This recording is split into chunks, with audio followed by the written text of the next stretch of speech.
Hello everyone and welcome back to the channel. Today we are going to be reacting to Eminence and Shadow episode 2, season 2, episode 2, my bad. And yeah, let's just hop right into it, shall we?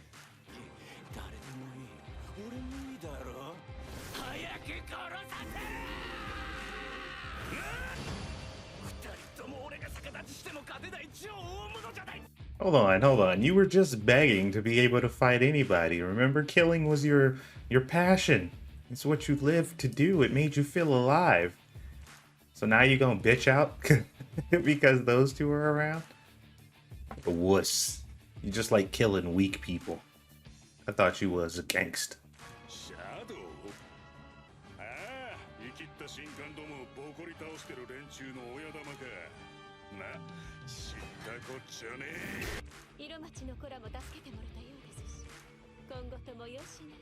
So he doesn't even care. He's like, oh yeah, Shadow, cool, whatever. And she's like, yeah, you saved some of my girls, so I hope we stay on good terms. But and this dude's still spectating because he literally can't beat anyone there.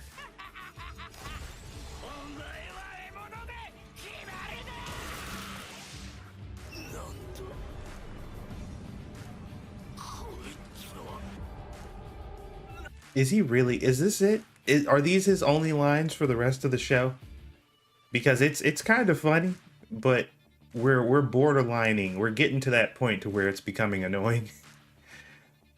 I'm just really happy that he just got taken out with one hit because he's an idiot. He had the nerve to call those other two monsters when he's just like, I just want to kill humans that are weaker than me. Yes, they are the monsters. At least they actually have power. You only kill weak people. Okay, got to see the OP for season 2. I don't believe that played during the first one. It's okay. I wouldn't put it on my playlist. It's fine. Moving on.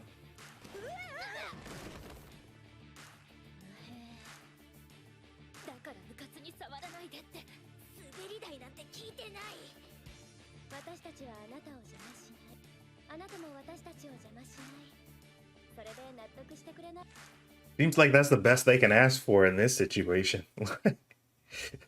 There's way too much Shadow Garden in there for them to do anything about this. Y'all better off just minding y'all business and sticking to y'all objective, to be perfectly honest.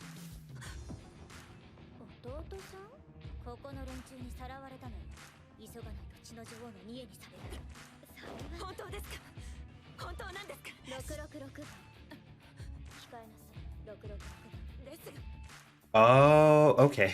I don't know why it just clicked that that was the other princess.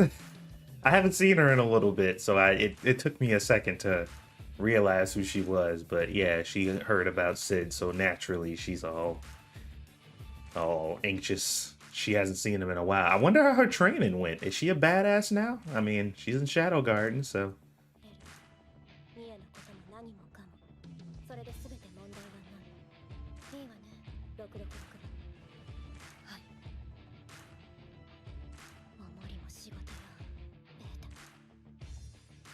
It seems like babysitting's always a part of her job.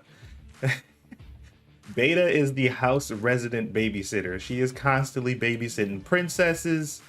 Well, you know what? To be honest, it hasn't changed because she was babysitting. Well, no, she was babysitting the other one. God, I can't remember these people's names for nothing, man. Beatrice, I think.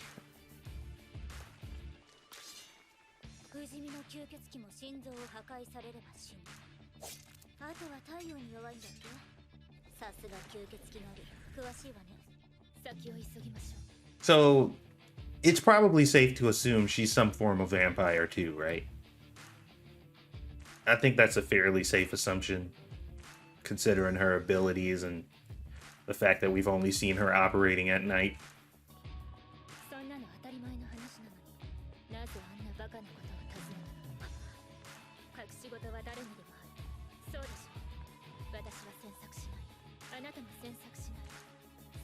Hold on. Claire's possessed? When did that happen? Did I miss that? When did Claire become possessed? I guess I definitely was not paying attention as closely as I should have been because I did not know Claire was possessed.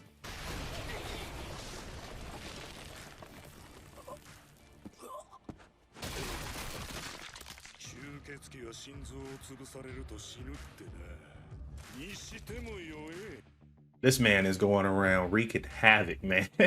he is absolutely taking advantage of the chaos in the situation because he ain't got no remorse. Homeboy just rolled up into her fort and just started tearing everybody to pieces.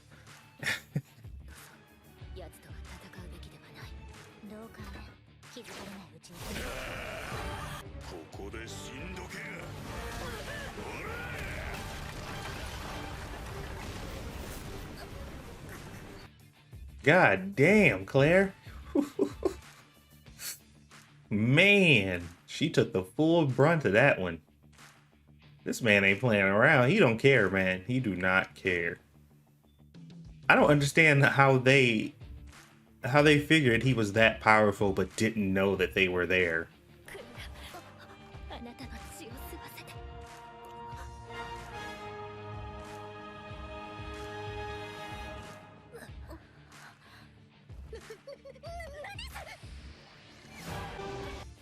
Yo, how convenient is it that she was bleeding from the mouth at that particular moment, so she didn't have to bite her. That was kind of gross, though. Not gonna lie.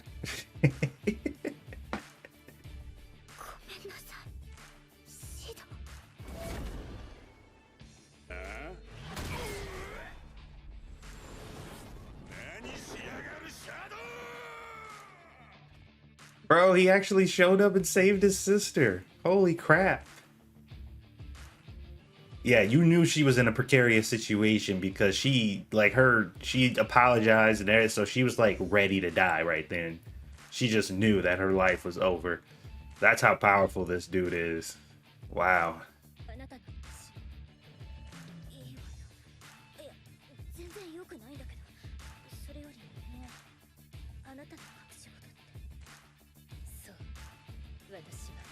Okay, well, it was pretty obvious she was a vampire from the very beginning.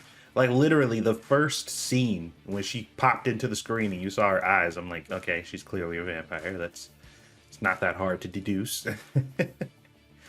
But yeah, Claire's like, oh, it's fine. No, actually, it's not fine, because you took my first kiss, and obviously that belonged to... I'm not even going to finish that sentence. Moving on.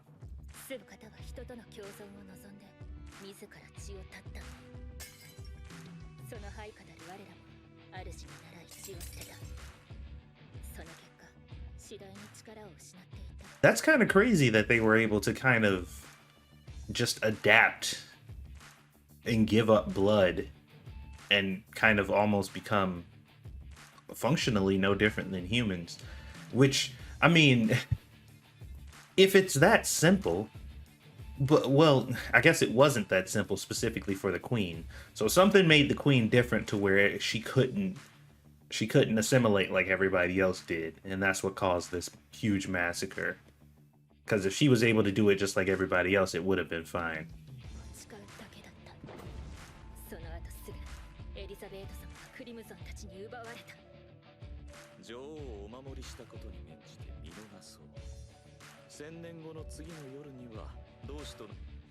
Okay, so you can be beheaded as a vampire and still live. It's just the heart being destroyed is what kills you.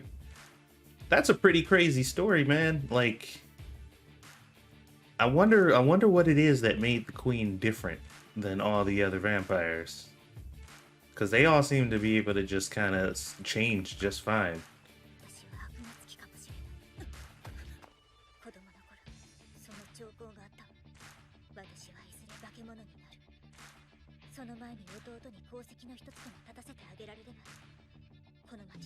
Okay, so I get it now.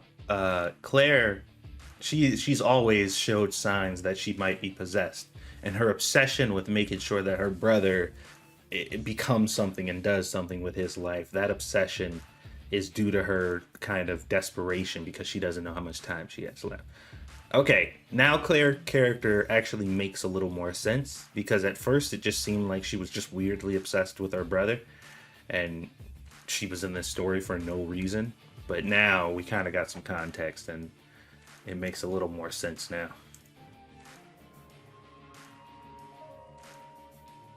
あなたの弟も必ず助け出すわ。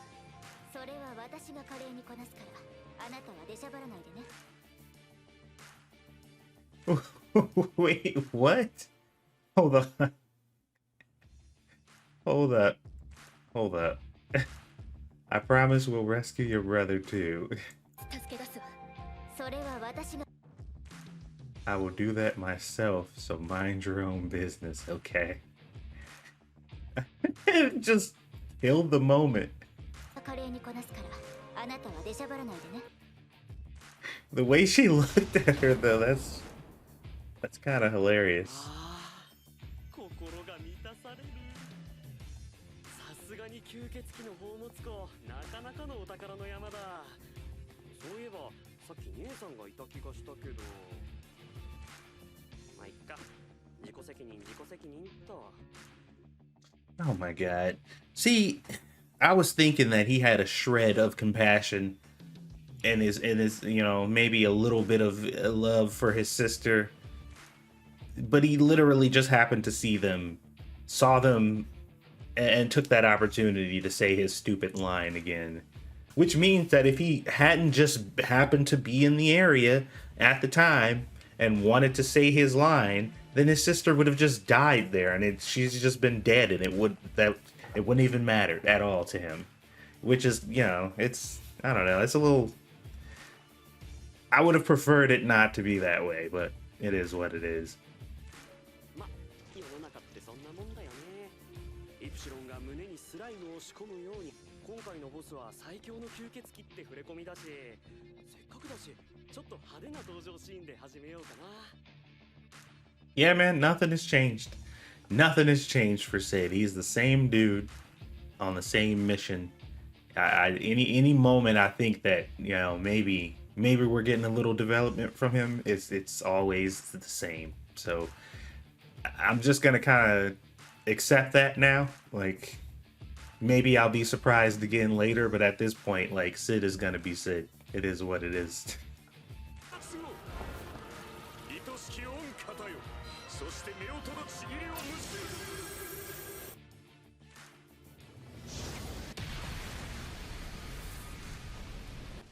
覚醒の時は近い。